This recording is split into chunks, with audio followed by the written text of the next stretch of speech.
name's Athena Crosby, and I did my presentation on the James Baldwin stimulus material, and I entitled it The Lower Hand. So in A Letter to My Nephew by James Baldwin, the author, who is also the speaker, Mr. Baldwin, opens up to his nephew about race relations in the United States. It's interesting to note that this letter was originally published in the 1960s, which was during the Civil Rights Movement, but the popular magazine, The Progressive, republished this only last year in December of 2014, so a little over a year ago. This is interesting. It resurfaces questions about race relations in the United States, which have been increasingly popular.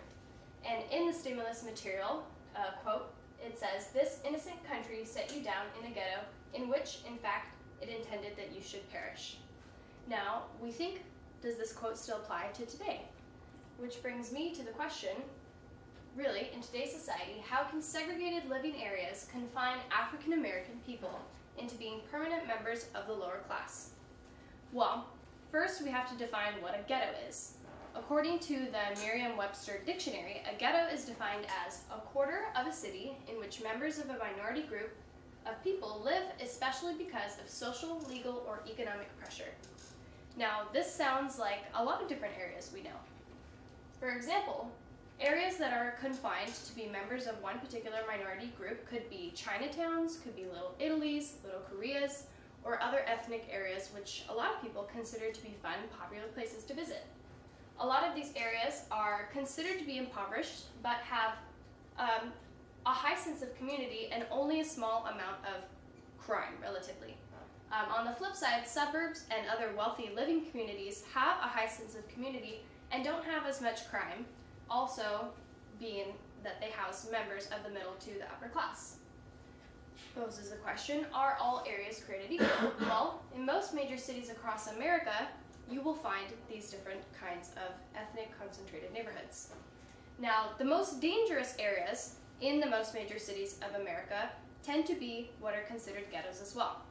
In a study done by the Huffington Post, the worst cities in America were determined by rankings in crime, assault, murder, rape, motor vehicle robbery, and burglary.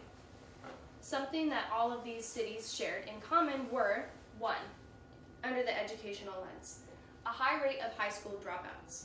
In the stimulus material, it also says, you were not expected to aspire to excellence. You were expected to make peace with mediocrity.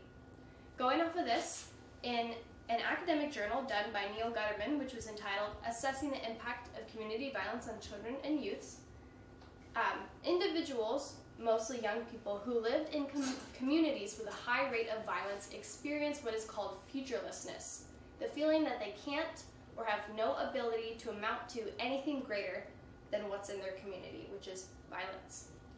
Similarly, a lack of community activities contribute to the social downfalls of the most dangerous cities. Also in the stimulus, or rather not in the stimulus material, but a note on the side was an impoverished physical environment characterized by abandoned buildings, empty lots, or deteriorated streets may provide a backdrop for violence. Now, this was in a reflection done on the stimulus material, but additionally, in another academic journal, which was titled A Critical Race Theory by Molly Schiffer, Black teens, as opposed to any other race, are 5 times more likely to be killed within their own respective neighborhoods. In the economic sense, there is a lack of jobs in most impoverished cities. Now, most jobs that are in impoverished cities pay minimum wage. There are very few jobs that pay what is considered to be a better living standard, where you could buy a better house, buy a better car, or afford to give your children or posterity nicer things. No major corporations are found in the worst cities of America that made it onto all these lists. And it's interesting to note that for those of us who live here in the Bay Area, we can see that discrepancy in our own community. San Francisco has hundreds of Fortune 500 companies which are headquartered within the city. This includes things like Twitter, which we use, could be Gap, which we wear, Banana Republic, all different kinds of major corporations. Just across the bay, in Oakland, there are less than 100 Fortune 500 companies or major companies that are headquartered there.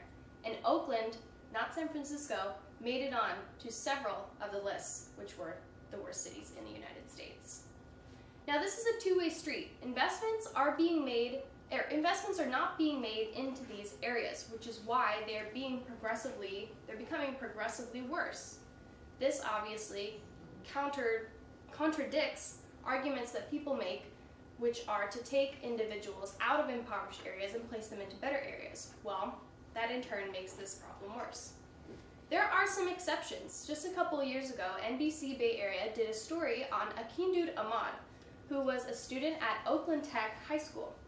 Akindud graduated with a 5.0 GPA and was accepted into 5 Ivy League universities. He was the only person in his high school who was able to do this. And he was also the only person in his family who was able to achieve college acceptance. His brother actually is still in prison for drug-related crimes. Now, why is this? Well, Akindud says he credits a lot of his achievements due to the fact that he got involved in his high school. He was in orchestra, he took French, he got involved in baseball, and a number of other sports, among other things. Now, Ahmad has the right idea in that being involved in the community helps to distract you from problematic activities or involvements. A lot of the resolution that can be done to improve impoverished areas comes from building from the ground up. Increasing the sense of community that youth have in the most impoverished areas is incredibly important. Bringing reformed community programs to impoverished areas like community centers, increasing the amount of funding in schools, increasing the amount of clubs or activities that teens can join can help to resolve this problem from the beginning, as well as solutions that other people have proposed, which are to increase the amount of jobs and to increase the education. So by doing so, we as a society can help to improve these impoverished areas and also create a brighter future for those individuals who hope to achieve more. Thank you.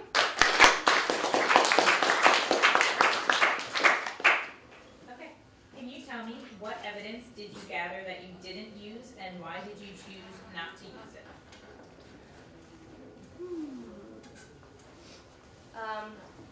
A lot of evidence, or rather there was evidence, not a lot of it.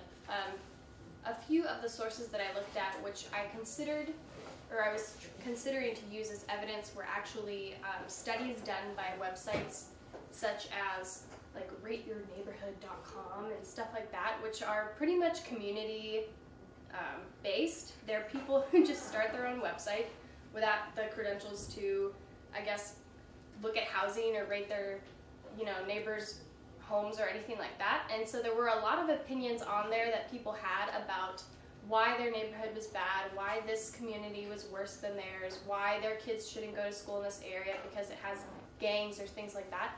And I didn't really consider those to be reliable sources. I feel like people who go on to blogs like that tend to have a bias.